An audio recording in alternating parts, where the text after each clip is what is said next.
John, can I get a little help over here?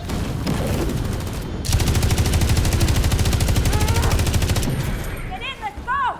We got him! Of course.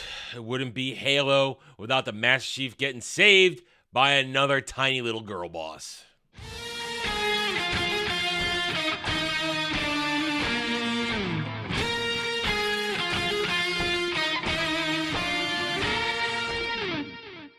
Howdy all, I'm Adam the Renaissance Nerd, and welcome back to my continuing coverage of Halo Season 2. We are in Episode 5, and I will admit I was wrong last week. Last week, I was wrong. I said that this week, with a certain level of certainty, that they would continue the fall of Reach. That they would have our damaged crew, our damaged band of morons here somehow fight their way to freedom and hook up with my soon-to-be wife's starship, which would obviously come out of nowhere and save them. Well, I was kind of right, but I was also wrong because this week they didn't continue the fall of Reach. The fall of Reach ended in the first opening minutes of the show, and then we're on to literally an hour of sitting and talking and walking and talking and women behaving like men while men whine and cry like women. Halo Season 2 is a dumpster fire, and I'm going to get through this as quickly as possible today because literally this hurt me. This one hurt me this week because all I want to see is the Master Chief fighting Covenant and fighting Flood on the Halo. But I didn't get that. Again, nowhere is the Master Chief to be seen. We continue just to have John and his crew of idiots walking and talking their way, and girl bosses abound. Literally, the girl bossing. We even have a lesbian couple in this one. They don't outright say it, but they're a lesbian couple. This is terrible. Let's get to it. I don't want to waste any more time on this stupid show than I have to. Look at her. Tell me what you see. Let go. Tell me what you see. Is that a woman or a weapon? Is there a person in there? Or is that just a piece of equipment that you leave on the battlefield, dump and forget? If there's one thing Halo the series does well, it's pretending to sound profound when in fact it isn't. It's going to spend a lot of time this episode trying to lay it on pretty thick about what is a human, what is a soldier, what is duty, what is desire, what is living a life, what is being a good parent, what is fighting for those you love, what is persevering with your own ideals. They're going to spend a lot of time trying to force that rhetoric on you when in fact it's not even rhetoric. It's just blah, blah, blah, word salad, blah, blah, blah. There's no depth to anything these characters are saying because more often than not in this show, we don't care what most of these characters have to say because they haven't had enough development to matter, or it's forced development, forced in-your-face implementation of crap like Kwan Ha, who is insufferable to the maximum. I said it a few episodes ago. She is graduated to full-on girl boss who has disrespect for anything unless it matters to her. And the fact that the show can't see that as they continue to try and build her up to be something special boggles my mind. What boggles my mind even more is, as I said a moment ago as well, the fall of Reach is done. I really did think they were going to give us one more episode of the fall of Reach, have them somehow fight their way to a safe place where they would get evacuated by, as I did predict, my future wife's ship. I knew that was going to happen. I just thought it was going to happen in a little more, intense, action-packed way. But nope, it's going to happen in the lamest goddamn way possible, and the fall of Reach is done in just a few more minutes of showtime. We return to the moment we left off last week where John took a gut shot with a plasma blast, is dragged to safety while everybody else is having a lame-ass firefight with no more Covenant on screen except for a brute that's going to drop down and threaten them until, out of nowhere, my future wife and her ship arrive. And the immediate question, how did she know to go right there? Nobody sent out a transmission. Nobody has a beacon that's alerting them to their position. They are stranded and alone on the top of like the main central tower where everybody was collecting themselves. There's no way she should be there in that moment to save them and shoot the brute with the ship. There just isn't. This is terrible writing. This is terrible storytelling.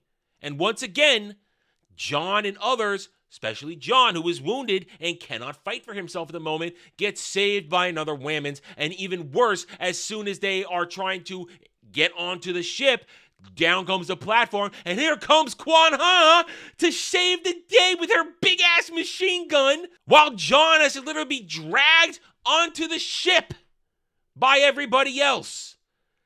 Tiny little 90-pound Kwan Ha hauling around a big-ass machine gun, going, ah! No, in fact, she should be doing that. And then she's just standing there steady like this. She should be going like this with that thing. She should not be able to hold that thing steady. She's 90 pounds. This is retarded. And what's even more retarded is they get on the ship and, where's Vanek? Where's Vanek? We can't leave his body behind.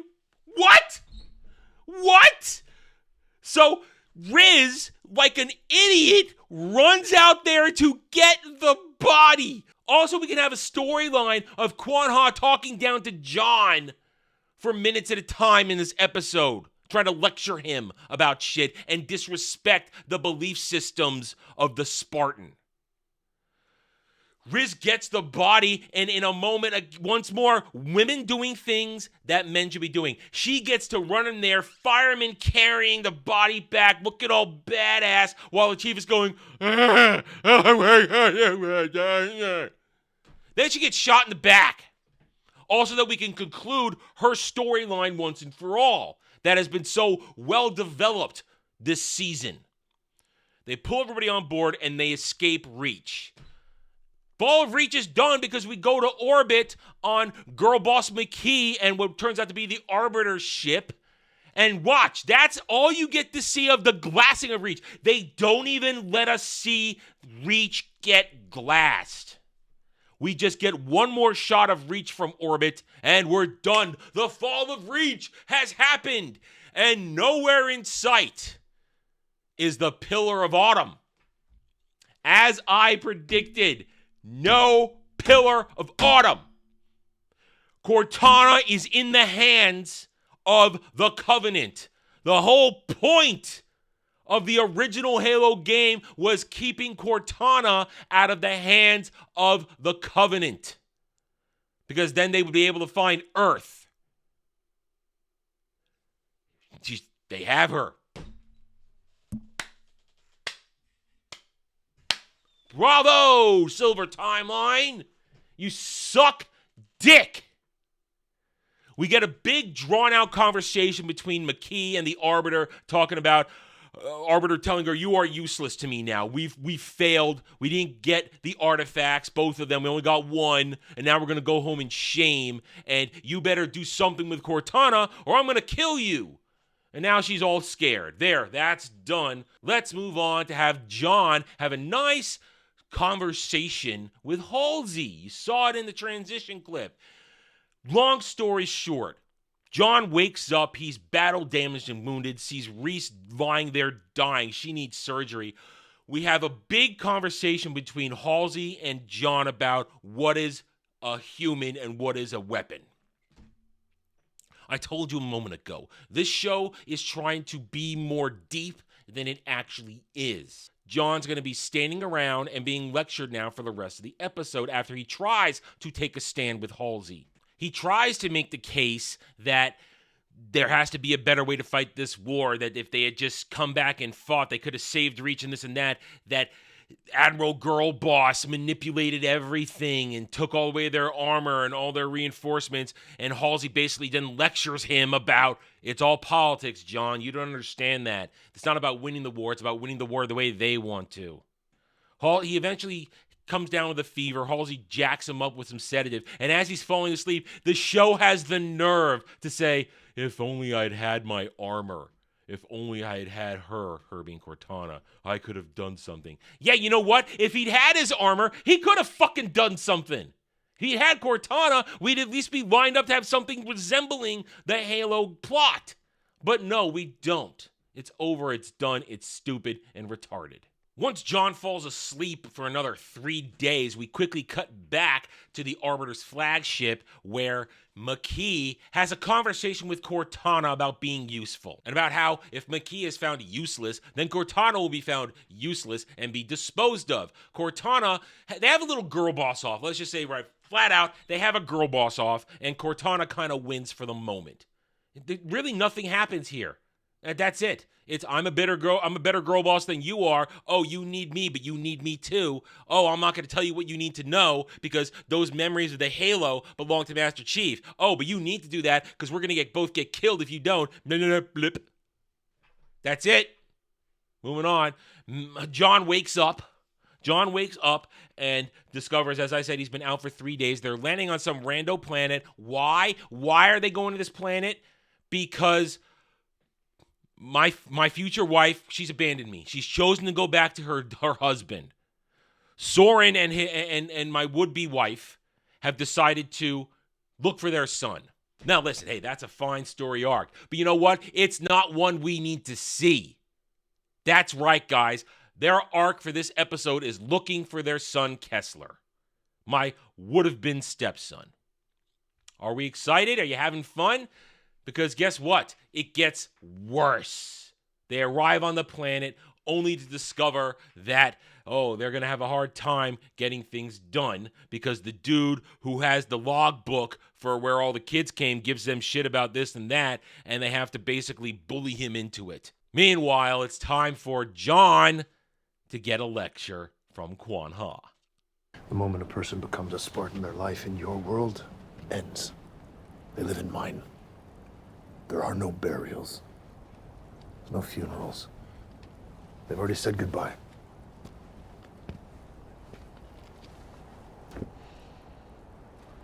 Well, that's stupid. If you're wondering when the women are going to start lecturing the men and behaving like men when the men behave like the women, well, it really begins now. We, as I said, get to the point where John is trying to deal with everything that's on his plate right now. Riz is out for the count. She may not recover. He is putting Vanek's death in his place. He's got a lot of questions for Halsey, and he's worrying about his own ability to be an effective soldier anymore, how to keep the fight going, because he feels it's his duty to carry on the fight and to make sure they win the war. So here comes Quan Ha. Hey, help me bury Vanek. No. Why? Because we're Spartans. That's not what we do.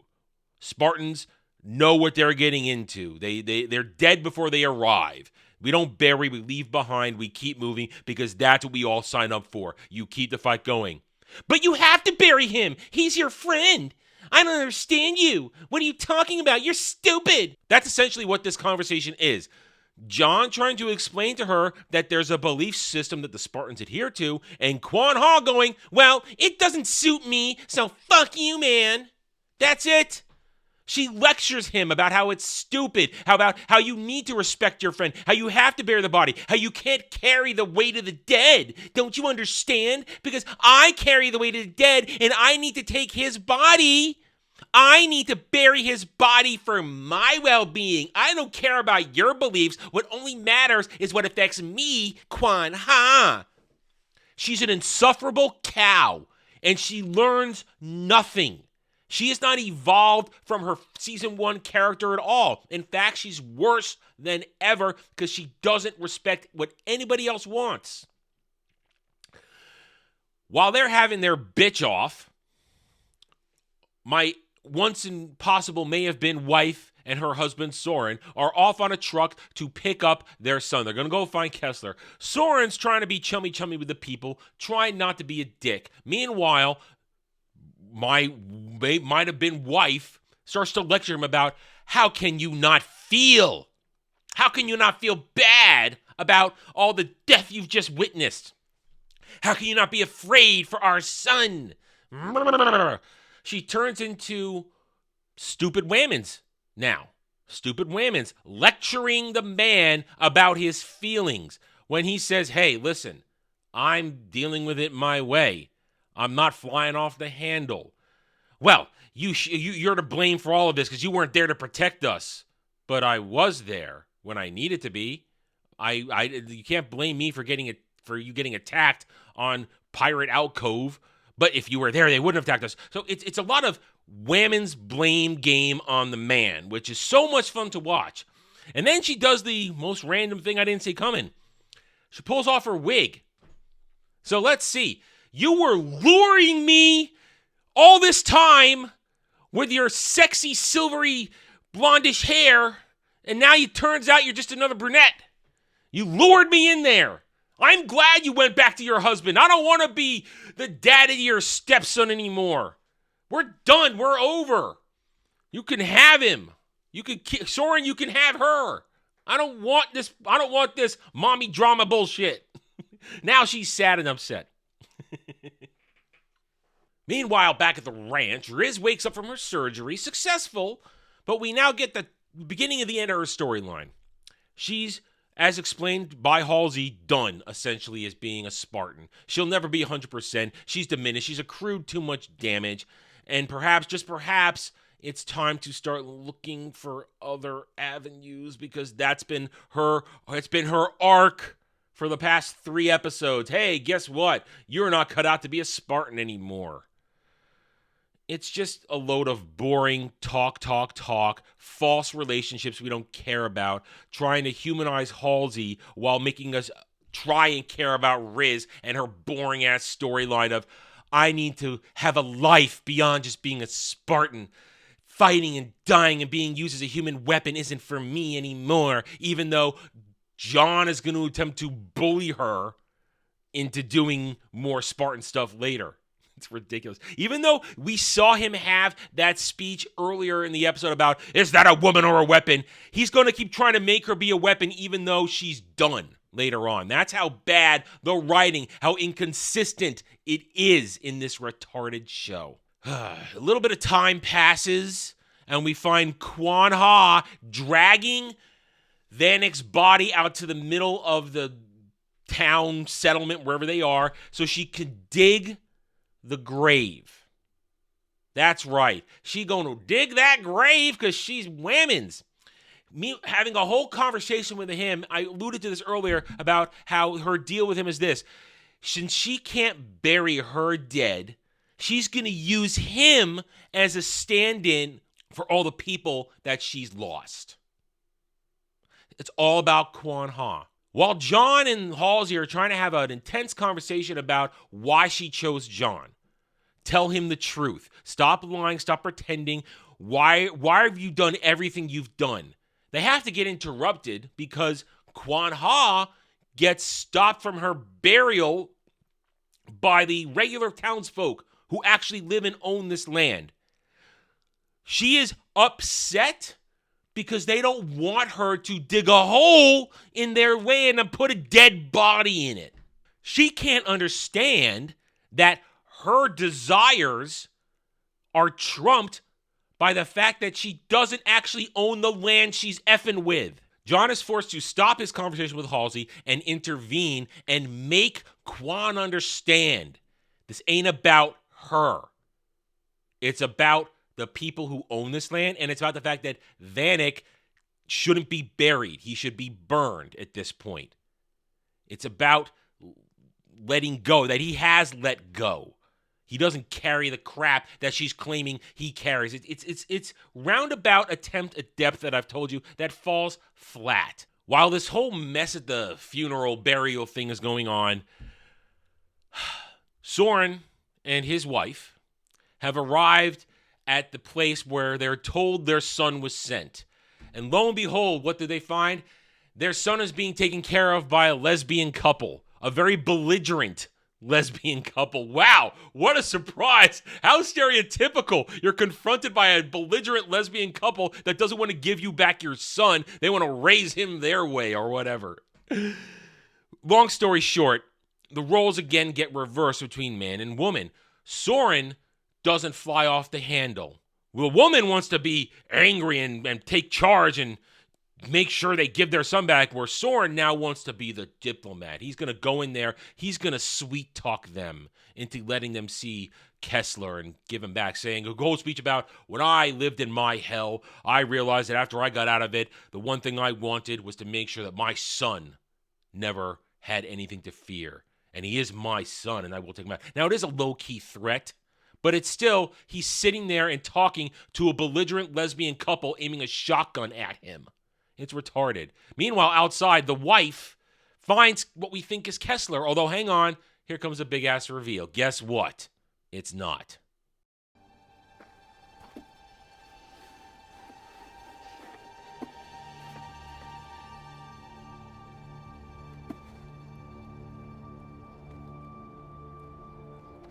Where did you get this? Yay, it's some other rando black kid. Doesn't matter. Once again, our time has been wasted. All of their screen time together, Soren and his wife, it was all about her lecturing him and her taking over the manly roles. Because we're going to get back to town in a few minutes and she's going to go full-on man while he stands there like a woman, letting her do all the masculine work. Back at the funeral, John helps put Vanek to rest. He gives a big speech about how you rest, I'm going to carry on. He is now committed to being the weapon. That's all that really matters there. John is ready to keep fighting. Too bad he doesn't have his armor or a helmet. Now here comes the really stupid part. It still needs to be all about Kwan Ha. As the funeral continues, she has a vision of crazy monk woman from episode 1 that lectured John about what are you going to do to sacrifice? How are you going to die? Remember that bullshit from episode 1? Well, she's here in a vision claiming to be the representative of all the dying planets and how Kwan has betrayed what she believed in. She's no longer a protector. They're trying to build up this whole bullshit about how Kwan is connected to the legacy of the Halo. About how she's supposed to be some sort of conduit to lead the Master Chief there. They're trying to set all that shit up again. It was stupid in season 1. It's stupid now. It's just more, let's make Kwan Ha essential to the Halo storyline when in fact she shouldn't even exist. As John walks away from the funeral, Halsey confronts him and says, I didn't choose you. Because remember, he asked her before, why did you choose me? I didn't choose you. Fate chose you. The Halo chose you. The people who made the Halo chose you. You can't run away from your destiny, John. You have to embrace it. I'm going to be your weapon. Shut up, woman.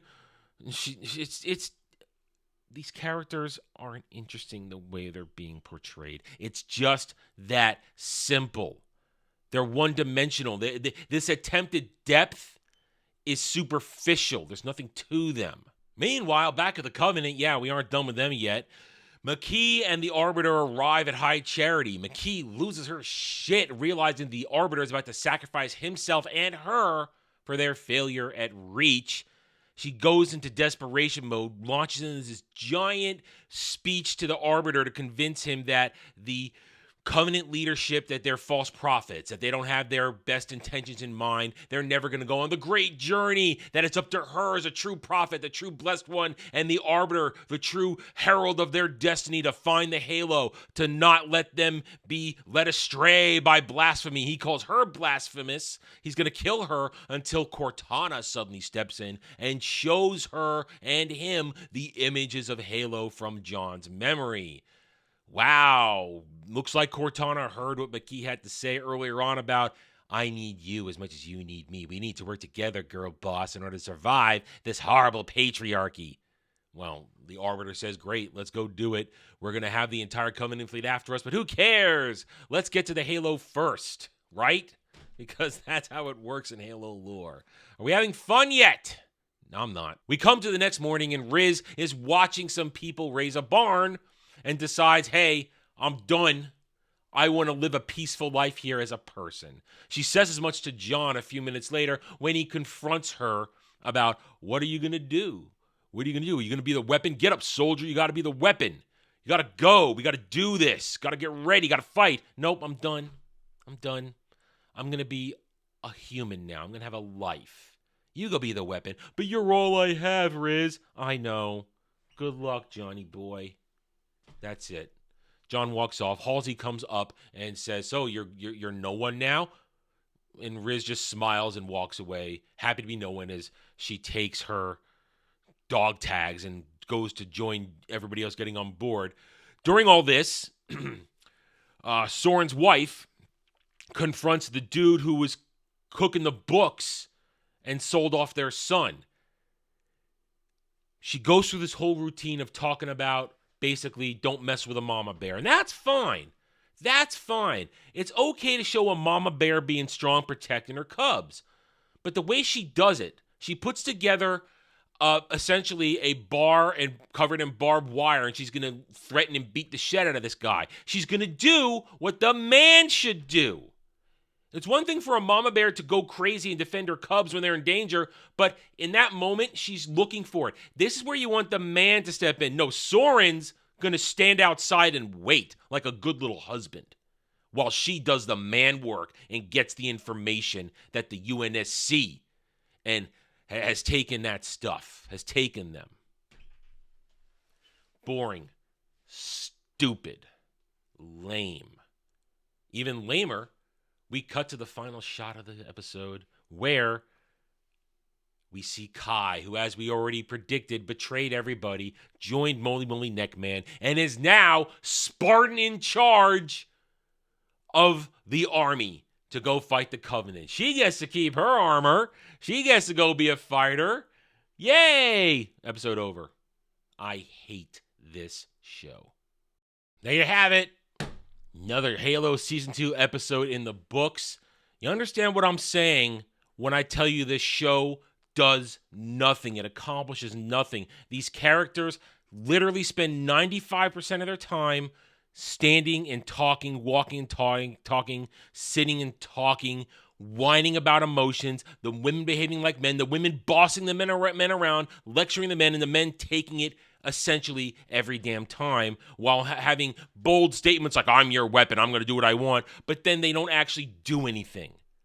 This entire show hates the concept of Halo. We have literally had no actual Halo lore implemented into this series whatsoever. Granted, I'm not the best guy on Halo lore. I only played 1.5 games, and then I've just read up on the rest of it over the years. But I still know what I see, and I see fan fiction, bad fan fiction of people who literally despise what they're working with. So much so, they're going to remake it in their own image. Pack it full of girl bosses lecturing men. The women do all the cool shit, the women get all the great moments, and the men are simply there to be told what to do and look stupid. I guarantee if you are one of these people that would go into an episode and clock the minutes of dialogue, the women have, I would probably say, 85% of the dialogue in this episode. This is ridiculous. It's boring, it's stupid, and we still have 3 episodes to go. That's right. 3 more weeks of this bullshit, and then we're done, and hopefully this atrocity gets canceled. Until then, I will see you next week, same time, same channel. Enjoy this. Hit that like button, subscribe to this channel, and have a good night or day, wherever you may be, guys. Take it easy. Thanks for watching, everybody. If you'd like to reach out to me, please email me at theranernerd@gmail.com for all channel business purposes. I am on Twitter now, mostly for promotion and sharing of videos, maybe a little shit stirring here and there, who knows, @TheRenNerd. You can also find me at the Geeks and Gamers forums under @ROAS, and you can see me on Rumble and Odyssey under the Renaissance Nerd. Thanks again for watching. Take it easy.